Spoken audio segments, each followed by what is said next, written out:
John's working on the breaker panel in Lightfoot, and what he's doing now is he's fitting his custom rear carcass. This is the framework that's going to hold a slanted wall wrapped in vinyl flush with the rest of the wall. You can start to see how that's taking shape. John, can you slide that masonite panel down so they get an idea what this is going to look like? Yeah, see that?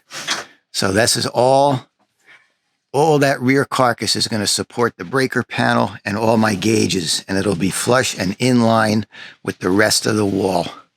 Thanks, John. And this is Lightfoot. This one's got a couple of weeks of work left in it. All cherry, just like the big, beautiful beast. Look at this hutch. Look at that curve work. There's a lot of motion to that. So we've got a cabinet up top with a cabinet in a cabinet and a nice big countertop area.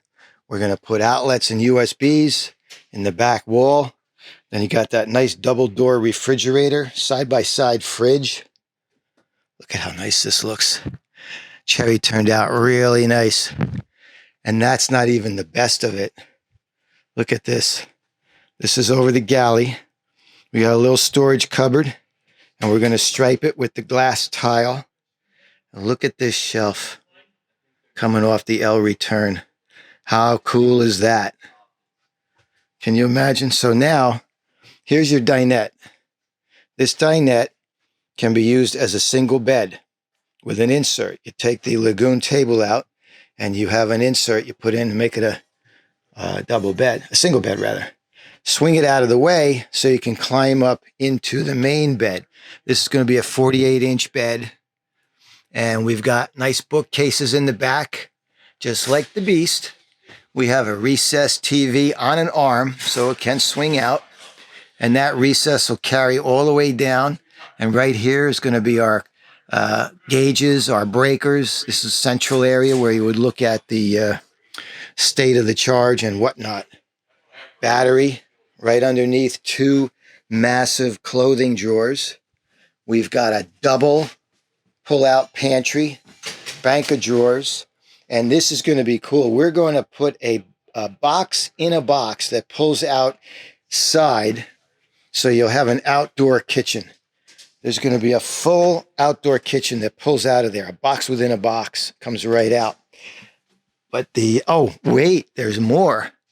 Look at the workmanship. This is a shelf over the door.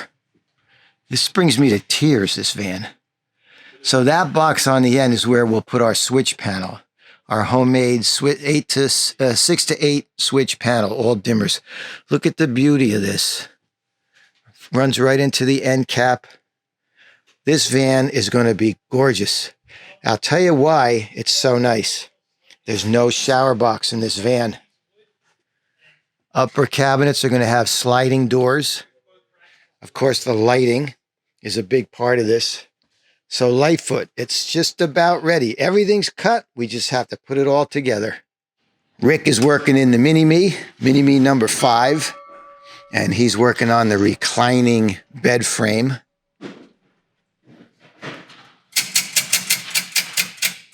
Sound of success right there. We're just about ready to lock down these modules. The galley, the bed, we don't lock anything down until correlating pieces have been built and put in place. That way we know exactly everything fits. One of the big features in this Mini-Me is that we took out the passenger seat and we ran that flooring all the way down into the passenger footwell. It looks like a runway. And of course we put storage hatches in there. Let me show you what that looks like.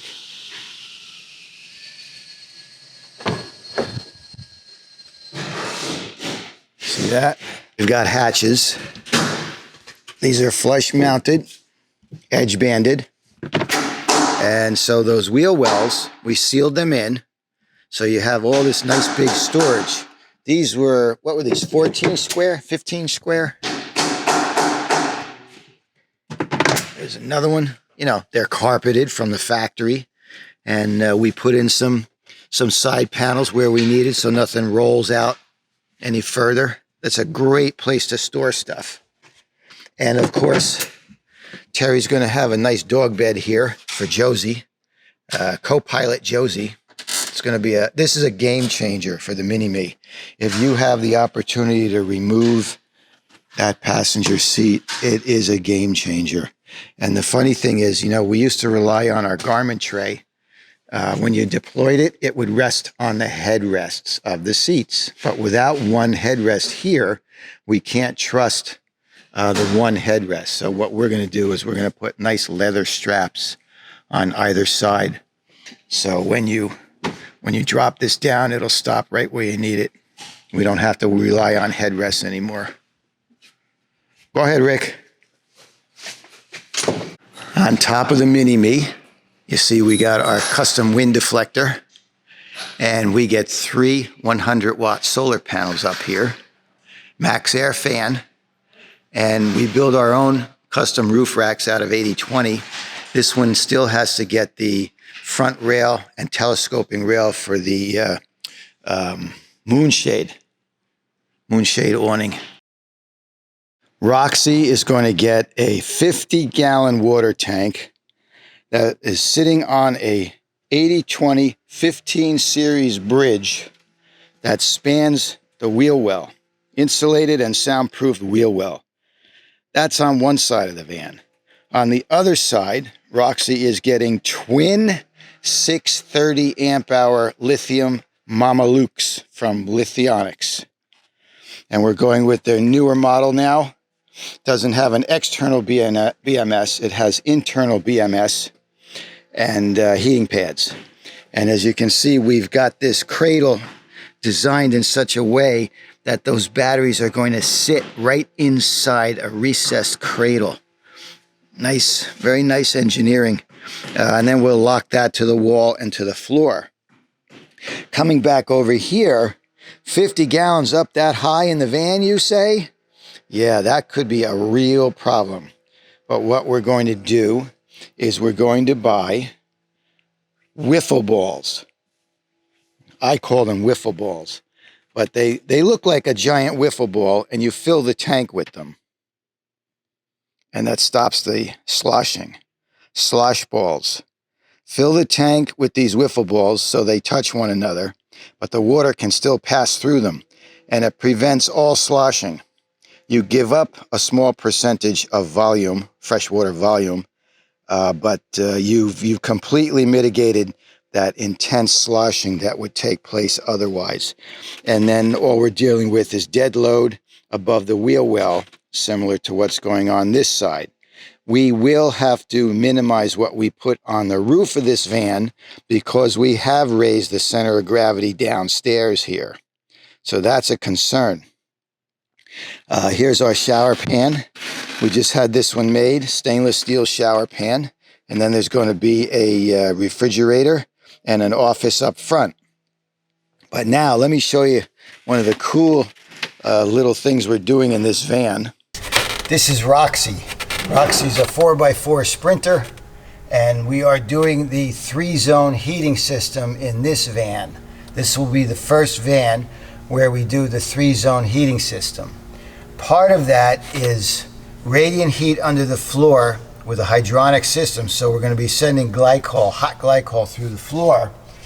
So we designed the floor system so that you could remove these panels in the floor in case anything goes wrong with the system. We designed this whole system in such a way that you can remove the panels. They're doweled together. We use biscuits to get them together. See? And ditto with the finished floor. I saw a finished floor that using a suction cup, you just pull the planks up from the top of the floor. And I gotta find that again. I saw it on Instagram, I think.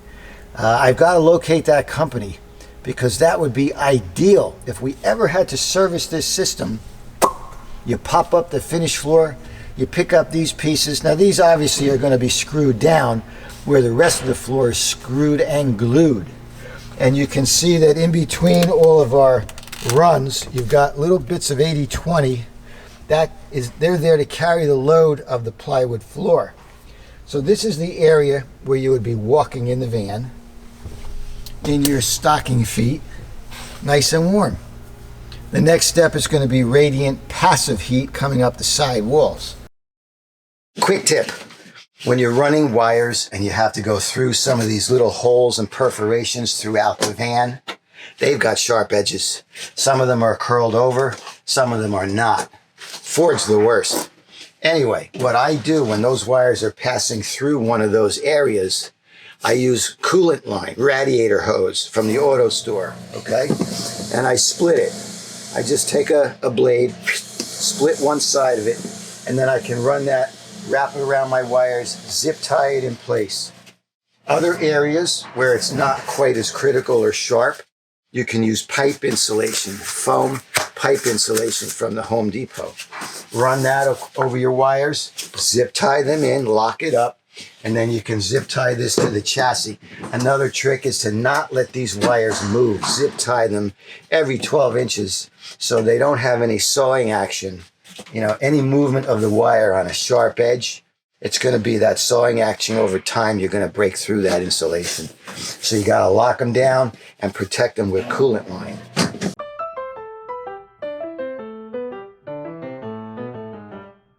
Ron continues to make magic on the CNC machine. He plays that thing like a piano. And here's the waste material on a full 4x8 sheet of plywood. Pretty efficient. Another project today is in my daughter and her boyfriend's camper. Yes, my youngest has got wanderlust in her heart, just like me. So here was an old leak, pretty bad leak. So we went up on the roof and we re-caulked. We scraped out all the caulk and we replaced it. And today we're going to replace this entire ceiling. We're going to give them a nice vinyl padded ceiling. And we're going to do a few things to this camper before they sell it. We're going to put a drawer down here. We're going to put some pantries in those cabinets. Very nice. This is a cute little starter camper. So they are going to be selling it. It's got a huge picture window back here. It's nice. I think it's like 19 or 20 feet, 17 feet maybe. It's got a full bath with shower. So anybody interested? We also made a visit to the second annual Northeast Van Gathering in Allaire State Park. This is a nice way for us van folks to get together for an informal weekend with our vans.